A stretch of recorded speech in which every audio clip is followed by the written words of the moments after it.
Rusia hancurkan depot amunisi jumbo di Ukraina Timur.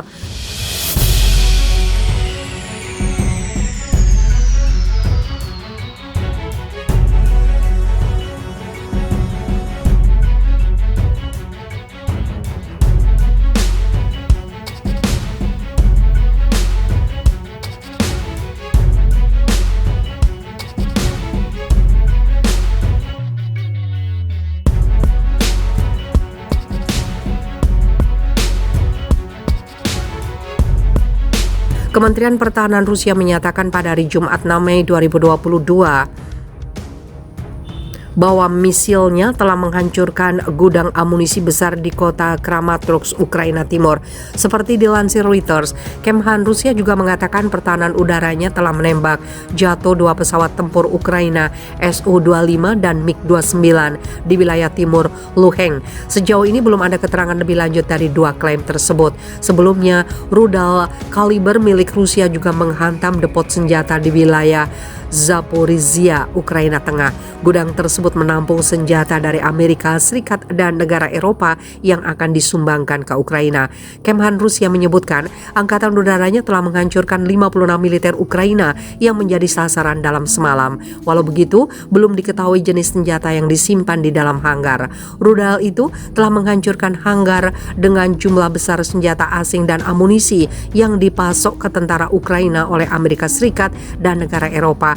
Demikian pernyataan Kementerian Pertahanan Rusia dilansir dari Reuters.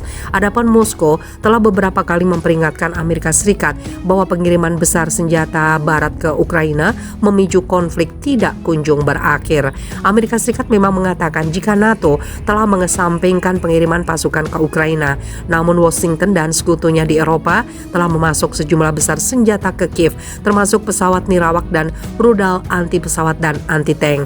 Sebelum dihantam rudal Rusia, lebih dari 40 negara berkumpul di pangkalan udara Ramstein, Jerman. Pertemuan yang dipimpin oleh Menteri Pertahanan Amerika Serikat Lloyd Austin membicarakan bagaimana mempersenjatai Kiev melawan serangan Rusia di Ukraina Timur. Acara digelar setelah Austin bertemu dengan Presiden Ukraina Volodymyr Zelensky pada Ahad lalu. Jenderal Angkatan Darat Amerika Serikat Mark Milley, Ketua Kepala Staf Gabungan, mengatakan bahwa tujuan utama dari pembicaraan itu adalah untuk mensinkronkan dan mengkoordinasikan peningkatan bantuan keamanan ke Ukraina, terutama yang mencakup persenjataan berat seperti artileri, howitzer, drone bersenjata, dan amunisi.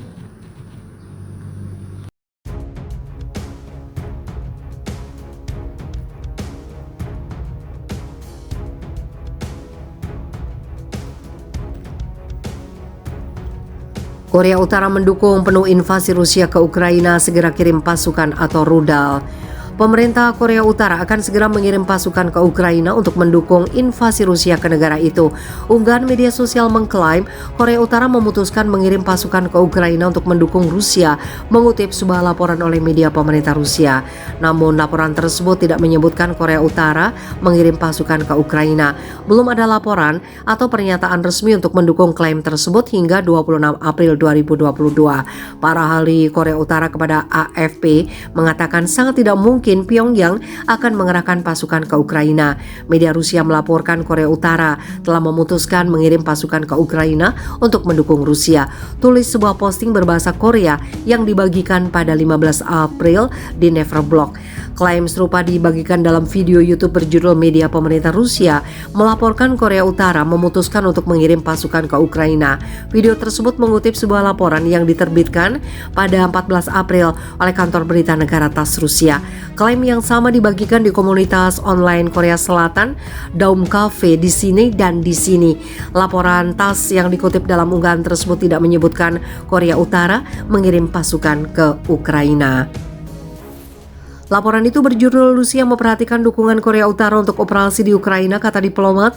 Bunyinya, sebagian duta besar Korea Utara untuk Moskow menyatakan kepemimpinan negaranya berkomitmen untuk meningkatkan hubungan persahabatan dengan Rusia.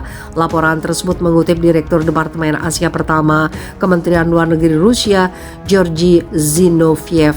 Dia mengatakan Pyongyang telah menyatakan dukungan sepenuhnya untuk operasi militer khusus Rusia di Ukraina, mengutuk kebijakan Barat yang merusak. Cheong Seong Chang, Direktur Pusat Studi Korea Utara Institut Sejong, mengatakan sangat tidak mungkin bagi Korea Utara untuk mengirimkan pasukan ke Ukraina. Korea Utara tidak akan mengambil risiko menghadapi sanksi tambahan dari komunitas internasional, kata Cheong kepada AFP. Selain itu, karena pandemi, Korea Utara menutup perbatasannya dengan ketat. Tidak jelas apakah tentara Korea Utara dapat kembali ke rumah begitu mereka meninggalkan negara itu. Cheong mengatakan akan sulit bagi Pyongyang untuk mengirim pasukan secara diam-diam tanpa menarik perhatian masyarakat internasional. Tentara Korea Utara berbeda dalam penampilan dan bahasa dari rekan-rekan Rusia mereka, jelasnya. Tidak mungkin bagi mereka untuk tidak diperhatikan dan ada juga kekhawatiran tentang bagaimana menangani orang yang tahanan yang terluka. Moon Seng-mok, Kepala Pusat Strategi Unifikasi di Institut Penelitian Korea untuk Strategi Nasional, mengatakan kemungkinan besar Pyongyang akan menyediakan senjata untuk mendukung Rusia di Ukraina daripada pasukan. Kami tidak dapat mengesampingkan kemungkinan Pyongyang masih ingin mendapatkan dukungan Rusia memperkuat hubungan dengannya. Yang dibutuhkan Moskow saat ini adalah lebih banyak rudal, bukan lebih banyak orang, dan Korea Utara memiliki banyak rudal. Disitulah dukungan Pyongyang untuk Moskow dalam perang ini kemungkinan besar akan terjadi, katanya.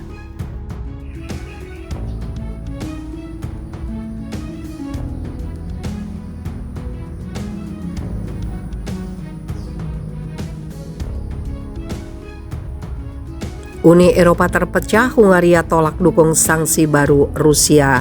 Hungaria tidak dapat mendukung paket sanksi baru Uni Eropa untuk Rusia yang mencakup embargo minyak impor dalam bentuknya yang sekarang. Hal itu diungkap Perdana Menteri Hungaria Viktor Orban. Orban mengatakan proposal Komisi Eropa saat ini yang melarang impor minyak Rusia akan sama dengan bom atom yang dijatuhkan pada ekonomi Hungaria. Ia menambahkan bahwa Hungaria siap untuk bernegosiasi jika melihat proposal baru yang akan memenuhi kepentingan Hungaria.